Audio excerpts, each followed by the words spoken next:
Hi everyone and welcome back to another Music Masterpiece, and tonight we're heading all the way back to the spring of 1977 where Rainbow created the embryonic sound for this particular album, which was released in 1978.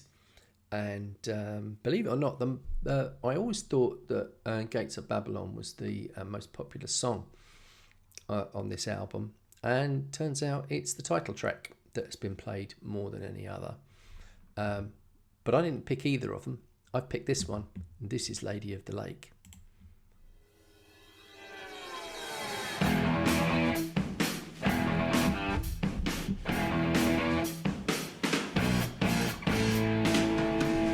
There's a magical sound sliding over the ground, making it shiver and shake. And a permanent cry falling out of the sky, slippery and sly like a snake. So nothing really incredible has happened at this point. You've got this signature Ritchie Blackmore guitar going on, and wasn't Ritchie great at coming up with different riffs, just like Tony Iommi used to come up with different riffs for Sabbath in that era. Ritchie was also absolutely amazing at being able to do that. But here he is just performing a lick, if you like, on the guitar, and Ronnie, as usual, with his mysticism, lyricism coming to the fore, and of course his incredible vocals. But I think for me there are some lovely sounds in this track which I think make it stand out. And I think those particular sounds really evoke the idea of the Lady in the Lake. I don't know, what do you think? With a delicate move, kind of shifty and smooth, a shadow is cover the light, and then a beam of shade from a silvery blade, it shatters the edge of the night. I know she waits That bit. only to rise on command. When she calls for me, she's got my life in her hand. When I'm So it's that small section, really small little section of it's like a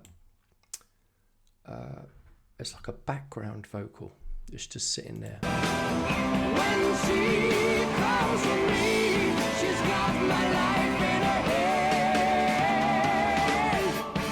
When I'm moving behind, hit the side of my mind. And this lovely plaintive instrument in the background here, which I think might be a guitar. And I started to falter, fibers of steel turn Yeah, it's a different sound in the guitar. turn, now the waters you churn and push it away. It's so clever because it really brings it to the fore, doesn't it? Brings the everything in the song to the fore, going into the pre-chorus. I know she waits below, only to rise on command. When she calls for me, she's got my life in her hand. Lady of the Lake. Just before we do Ritchie's solo, which is, he starts off this particular solo sort of very slow and long.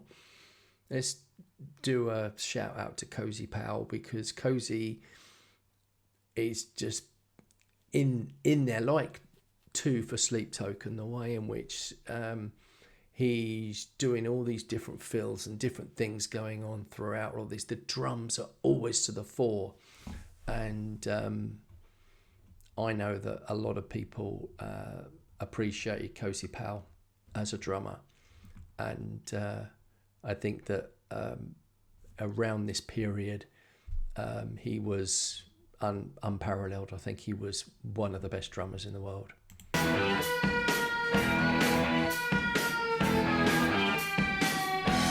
Here's Ritchie, very slow start into this, just feeding into the instrument, feeling it a little bit. The It's not like loads of blah, blah, blah going on. It's just slow. Still cozy in the background.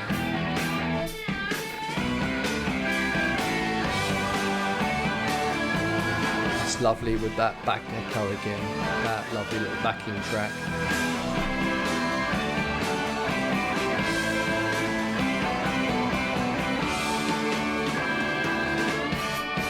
There's a magical sound sliding over the ground, making it shiver and shake, and a permanent cry falling out of the sky. Slippery. The permanent cry falling out of the sky. Sometimes when I listen to lyrics written either in the modern day or written going back, sometimes you try and work out what some of the lyrics mean, or, you know, I mean, if Rainbow were, let's just say this was prime Rainbow time, 2026 was prime Rainbow time, a record company would probably do with them what they've done with Sleep Token, which is to do all of the mysticism and merchandise around it.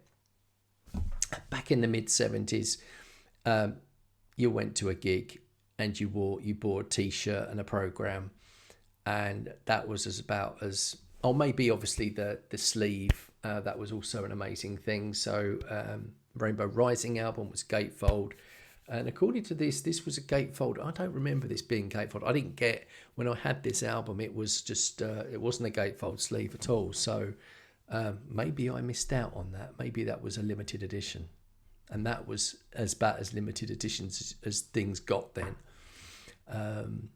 But yeah, that would have been definitely a completely different feel to now. And I think Ronnie's almost having a bit of a renaissance period where people are, like I said in the Die Young video, people love Ronnie James Dio. They love his vocal. They love how he fit into all of these groups really, really well, with the way in which he wrote lyrics and sang. And you could put him with anybody, and I think that's why he ended up going solo, just so that he could do the whole damn thing himself. Fly like a snake, with a delicate move, kind of shifty and smooth. A shadow is cover the Yeah, that guitar's coming a bit more to the fore now, isn't it? That echo. from a silvery blade. Use the word plaintive a lot, but that is what it is. Straight down and slowly around, blinded and bruised by the strain. There must be some way to see diamonds out to the right. Well, I love that bit at the end of the song. She waits below. That bit where he goes up. There must be some way to see diamonds out to the right. Wow. I know she waits below, only to rise on command. When she comes to me, she's got my life in her hands. Lady of the Lake. Cozy right at the end there, just getting his last little bit in. Lady of the Lake, track 2 of Long Live Rock and Roll, and long live all of the music that these bands created in the 70s. It doesn't ever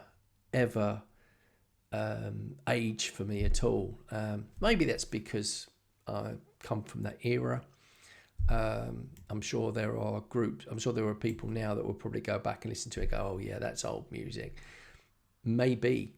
But other people would look back at it and say, well, you know, again, some of the musicians around this time and some of the imagination and the incredible just way in which they brought all these instruments together, all the ideas together. And they didn't have, it wasn't as easy then as it is now to layer tracks and do this. Everything was a lot longer in the studio, and I think the fact that these groups still reached what I would call perfectionism and created these music masterpieces just is a testament to the hard work and dedication they had to their craft. So thank you for enjoying another track with me. There'll be more Dio, more Rainbow, more Sabbath to come. But in the next video, we will do something slightly different. So we'll see you in that next video. Speak soon.